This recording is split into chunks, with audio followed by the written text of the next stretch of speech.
Hi, it's Tony at Casa Esmeralda. Another blower, windstorm, rainstorm came in this morning. It was very foggy here. You couldn't see more than 100 meters because I'm up on a small mountain.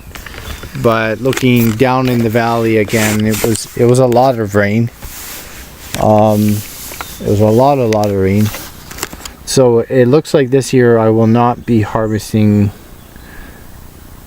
possibly olives or making olive oil, but that is okay. It's not a very big thing to me because I get more oranges and I get more fruit from the rain. I also get more vegetables. For me, it's more of living off the land and having food at readiness. But it wasn't so much rain that it actually filled up the wheelbarrow this time, or the drum or something, which happened. So getting on to today, there's still some olives here, but they're falling to the ground because the rain now, that are not ripe. So these ones, and I'm just waiting for a few of them to get ripe, and then these are like the eating olives. So I wanted to get on to today about living 2 weeks with my goats and I've been busy working away at this. So this is my dead winter wood supply, and I did all of this yesterday here. And then so the goat, this would be like a good, because I had the dogs in here last year as a storm shelter, but as I said, like, it's nice living here in the Mediterranean Adriatic because it's midday now and the sun will come out. So the sun did come out just now and the weather just sort of clears, and then by 3 o'clock in the afternoon the bad weather comes back again. So it gives you an hour or two to sort of walk around, stretch your legs from your stone house, from your small stone house you live in. So this is all good. So I found this stump from the trees that I harvested yesterday, and I dragged the stump up here. I carried this. This thing weighs a lot. Like, I don't have a scale, but this is like a big fir stump, and I just dragged it up here from behind. It took me some effort, a good 20 minutes to really drag this thing up here, but now I have, because of the rain today, I have this big stump as a real nice overnight heat supply. So this is all good. So this is slowly piling up, and I guess when December comes, this thing is going to be in full use, and then over a 2-3 month period, over a 2 month period at least, this wood supply will go down. I need 5 cords of wood here to heat this very large Italian fireplace. If I had a German style Kachel or Grundoven, as they say, what a lot of Germans have in their house, I'd use only about 2 cords of firewood compared to 5 cords. So, but I have a lot of trees, so I'm okay. Just going on to, I wanted to go on today about living 2 weeks with my goats, and I'll possibly let them briefly out because my day is really reversed with this weather. Normally I kind of go to town in the morning times, but to get off this small mountain I use the back road, and the back roads are very, very jeep roads. They're gravel, and it's a shorter distance. It takes me half the amount of time to get to town, and the other way it takes me like over a half an hour to drive around to get to town. And this way, if I use the back road, and hopefully in 2 hours time, then I can go to town and I can, not get really, just drive safely without storm weather. So on to the goats. And this is a really good shed, tractor shed, car shed, goat shed thing built. So we're still drying out here. We got a little bit of drippage from the roof and stuff, but I built this very strong. I mean, these posts here, this one here is about 2 meters into the ground, and the other one's about 1.5 meters in the ground, and about 1 meter wide concrete, and concrete stone blocks everything. So this is very strong. This thing will not blow away for sure. And I've had 95 km/h winds here, and the roof didn't come off or anything, and this thing was trying to fly seriously last year, because the October and November storms can be brutal here, and they're very short. In a very short period of time you can really lose a roof or something like that. The winds are very strong. Anyways, onto the goats. My first 2 weeks with my goats, with Pippi here, she's been pretty good, and I have some Karoob from her, so I want to kind of keep them inside here today, because they will, if I let them out, they will start doing their wandering sort of thing. And right now it's just like when there's the heavy rainfall, there's the parasites and the worms on the ground, they do come out. So I let my chickens out first, and my chickens sort of clean my property here first, and then the afternoon comes around, and after the chickens do some cleanup work and stuff and get the worms, then I'll let the goats out.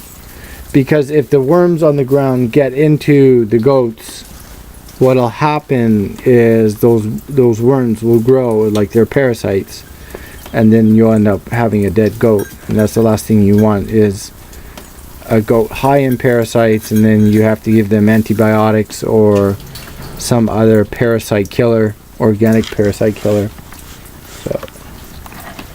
So I got some carob for them, which they really love.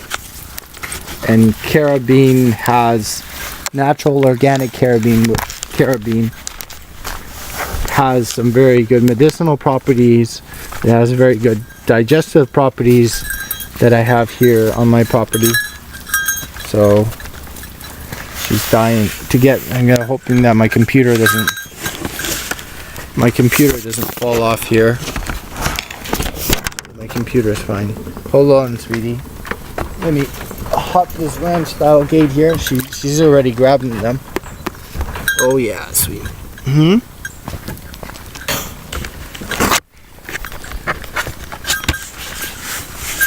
So normally you try to get your goats pregnant right now in the fall, but I don't have a stud,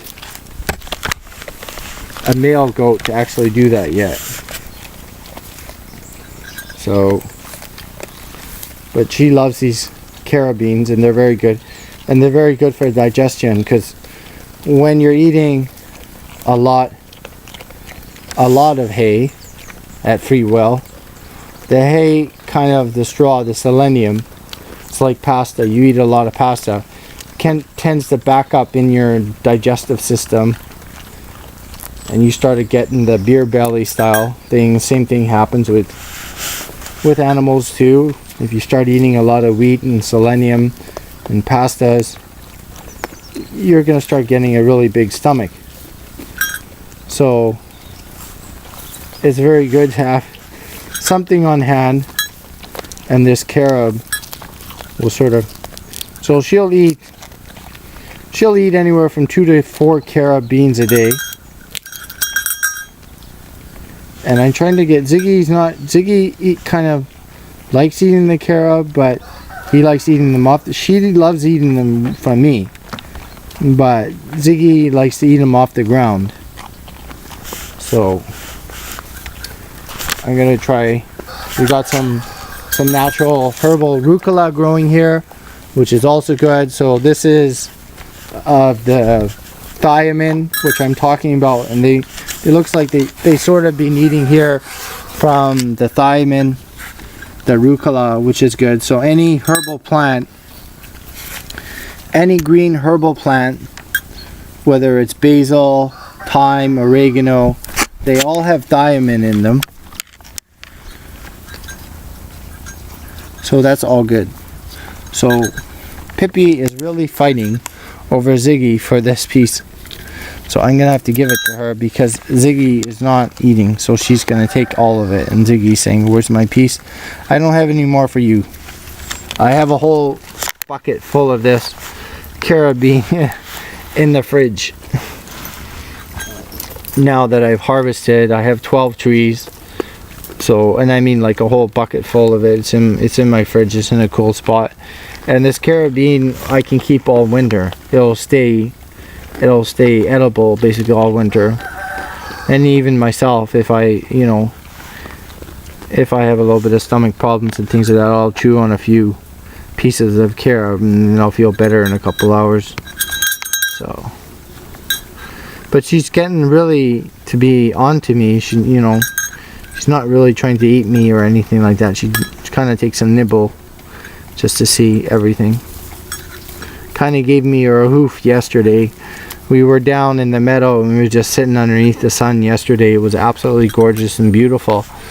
And she just kind of put her hoof on my knee and stuff, and then she just laid down, right?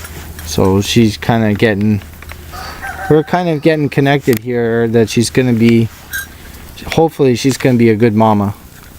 And if I can get her pregnant now or next year or something, I'm going to have more ewes. As they say, if you have a goat, the mother is a nanny, and then the young ones, the ewe. So,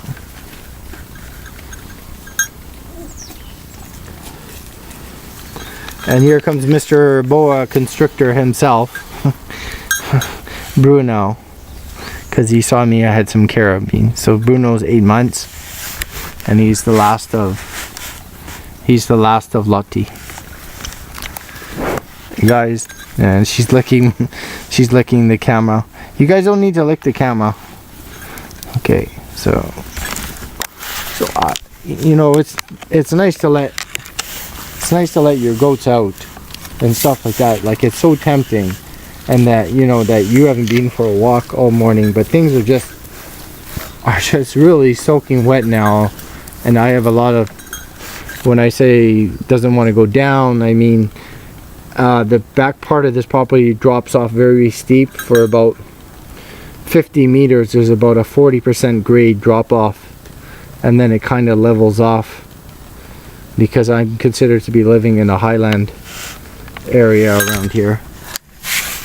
So she's really trying to say, well, you got any more carrot bean for me? I'll give you some more later on, okay, sweetie? So never touch a goat by the antlers, because that's like a fighting defense mechanism that I sort of learned from my touch her antlers. And then she'll go into this mode, like, that she's gonna fight or combat, or she just gets very aggressive, says don't touch my antlers, right? But then she's all good. So they're almost like dogs. They can get onto you and things like that. You take good care of them and you give them the right foods, as I said, like the copper, which is the olive leaf here. So this copper, if you ever have arthritic pains, rheumatoid arthritis, sores, or anything like that, you can make olive leaf tea, which is very good for you. And I've made olive leaf tea before when like if you've had a very hard work day or something like that, you can make olive leaf tea and you can drink that for over a few day periods, and your sores will sort of subside, along with some ginger root. So there are several foods out there besides your local pharmacy that that you can use to make to get yourself well again. So, and these olive leaves do have copper in them. So there are 3 minerals that goats need, and that's copper, the selenium is the wheat, and then the thiamine, the B12. So there's some rucola growing here, and it looks like they've been kind of nibbling. They're not real fans of eating herbs. So there's the rucola, so they've been sort of nibbling on this rucola here that has been growing wild here, so that's all good. There's this rucola, and it's very very tangy herb. I'm not much of a fan of it, But if you just put 1 or 2 leaves in your pasta or your meal, your whole meal tastes like rucola basically. So that's why I don't really use it. But I have other Italians that come by here once or twice a year asking for rucola, and I keep always a bundle back or something. So this is very good if you have like meat or something like pig. If you have pigs and you cook with pork, then yes, you can have rucola. So the sun has just sort of peeked itself out right now, which is really nice. And I'm dying to get out for a walk, but everything is wet. And since I can't use the tractor road for these goats to go around, the goats have got to stay on my property. If I take the goats off the property, I have to get some type of agricultural permit or something like that. So, and this is a pomegranate tree, and they're kind of nibbling at that. So there's all sorts of minerals around and everything. So I normally take them down, and behind here it's a lot of olive trees and it's a lot of bushes behind here where it drops off and goes down. Well, let me show you, and you probably seen it, but they're dying to get out. So this is my 2 weeks with goats, because yesterday was 2 weeks.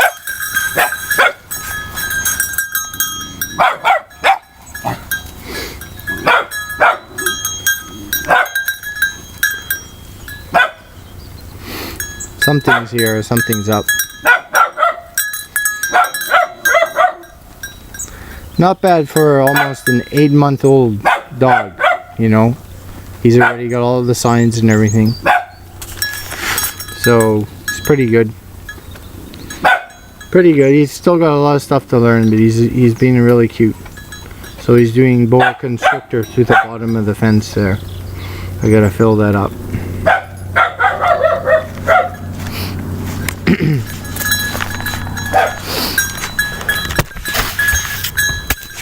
Gotta hop my ranch style fence here, and hopefully this time my camera doesn't get wet and ruined. That's another week and a half of trying to get things done. So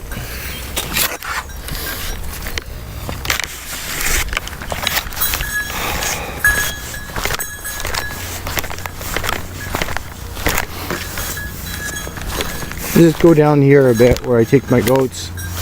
So it's a lot of bushy terrain. This is my property line here. It's my neighbor. He's not very happy with any of this, because for many years they were like cousins, and the cousins sold now to me. He's not happy with any of this, and they never had really a property line and everything. So that's their problem, not mine. So I have a lot of bushland and wild olive trees growing, and in that sense, and it goes down here about 50 meters, and then it kind of sort of levels off with that old houses down there. This is like an old sheep herder's house down there too, because this guy, my neighbor, used to have sheep. So I found that old stump up here yesterday.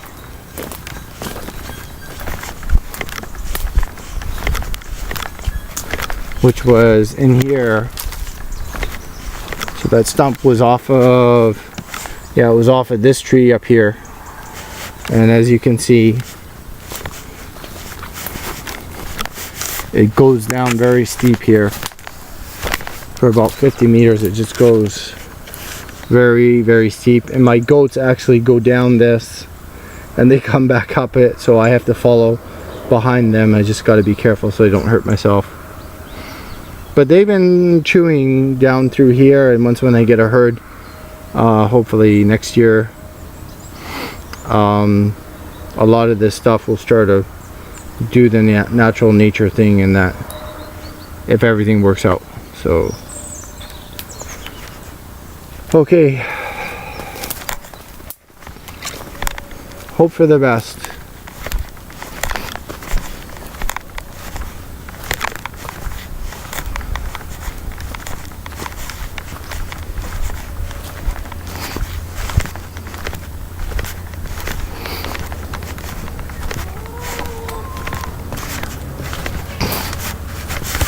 get into the chicken coop here.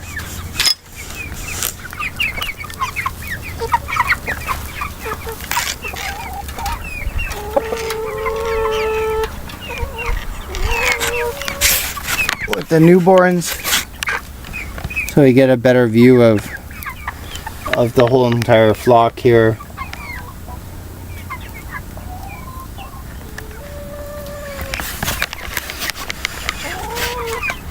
So in total there's 23 chickens including the rooster, and there's actually there's 2 twin roosters in here too. So there's 2 twins. I still got to give them a name. And then there's the black ones, the Australorps, which are the old flock, the old new flock, the 5 that have been really, they're the real egg pumpers. They pump me like 1 egg a day, at least every day. Almost 28 out of 30 days, or something like 26 out of 30 days in a month, I get 1 egg out of these Australorps. Not very big, as in the Italians, they give me a bigger egg, but it's only about 5 days a week I get an Italian egg. So, and these guys I get about 6 or 7 days a week I get an egg out of the Australorps.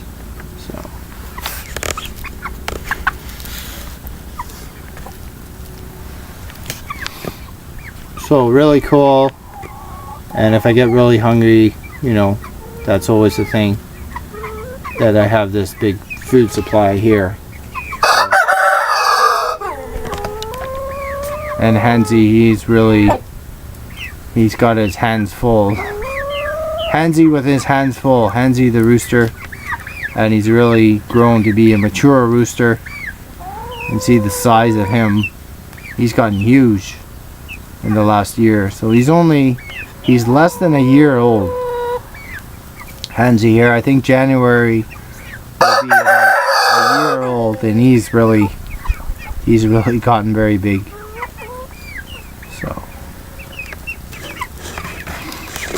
I gotta check them, see how many eggs they laid for me, and then I gotta go sell some eggs, and hopefully the weather holds like this for a couple hours.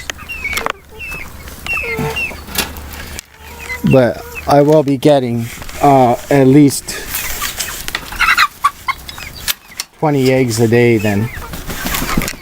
So when the whole entire flock matures, they're not totally mature yet, and there's only like 6 hens that are laying eggs right now, and then all of them are just past their 2 months, so about 4 months, and then they will start laying eggs.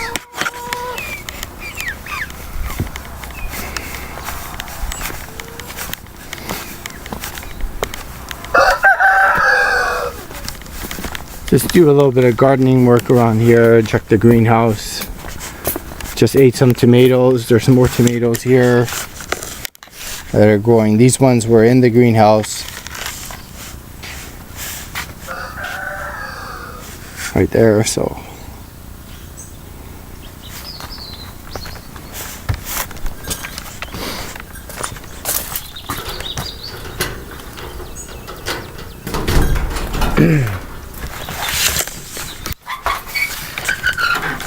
So this is Tony at Casa Esmeralda.